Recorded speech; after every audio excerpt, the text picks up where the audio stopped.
केतकी चितळेला पाकिस्तानला पाठवा.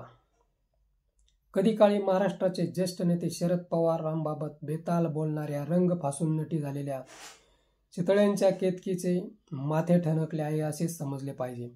आता म्हणे मराठीला अभिजात भाषेचा दर्जा कशाला? संसदेत मराठी महिलांनी बेताल बरळणाऱ्यांची बिना पाण्याने हजामत बनविली. त्यांची पळताभुई थोडी झाल्याने जय महाराष्ट्र तोंडी लावावे लागले.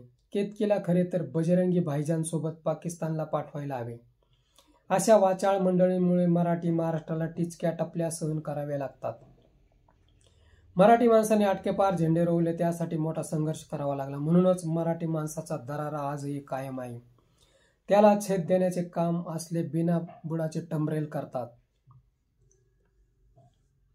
खरे तर यांची दखल घेण्याची गरजही नाही, पण मोकळे सोडले तर खंडीच्या वर्णात धार सोडायलाही कमी करणार नाही. शिकल्या सवरलेल्या घरातील बुद्धिमान बनण्याऐवजी कोणी अवदसा बनत असेल तर त्याला कोणी काहीही करू शकत नाही. स्वातंत्र्याचा उपभोग अशा पद्धतीने घेतला जातो.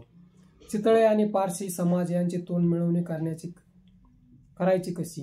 कारण केतकीला सामना शब्दाला पारसीमधून शब्द शोधायचा आहे. सुपारीबाज मंडळींची कामे अशी उलट्या पद्धतीने चालू असतात. सामना कधी पाहिला की नाही माहीत नाही, पण सामनाला पारशीतून शोध मोहीम चालू झाली आहे याचा आनंदच आहे. सामना संसदेत सुद्धा वाचला जातो. त्याचे पडसाद उमटतात, कारण कार्यकारी संपादकच संसदेत काम करतात. हे केतकीने माहिती करून घ्यायला हवी. सामनावर बोलणे म्हणजे ठाकरेंशी पंगा घेणे असे समजणे नादानपणा होय. भल्याभल्यांना ठाकरेंनी शिंगावर घेतले आहे. महाराष्ट्रात राज्यघटना, संविधान, सार्वभौमत्व प्राणवायूवर पडलेले असताना ठाकरेंनी सुप्रीम कोर्ट गदागदा हलविले. आता सर्व यंत्रणा सुरळीत चालतील. तोंड फुकटचे मिळाले म्हणून काहीही बोलता येणार नाही.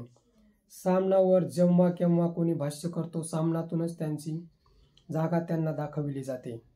चितळे एवढे मोठे प्रश्न नाही की कोण बोलायलाच पाहिजे, पण प्रसिद्धीसाठी हल्ली अशी प्रथा पडत चालली आहे. अलीकडे महाराष्ट्रात कधीही कोणालाही हुक्की येते, हा त्याचाच परिपाक होय. समज यायला एवढे पुरेसे आहे. मित्र, हा व्हिडिओ कसा वाटला ते कमेंट बॉक्समध्ये सांगा व ॲक्शन मराठी चॅनलला सबस्क्राईब करा.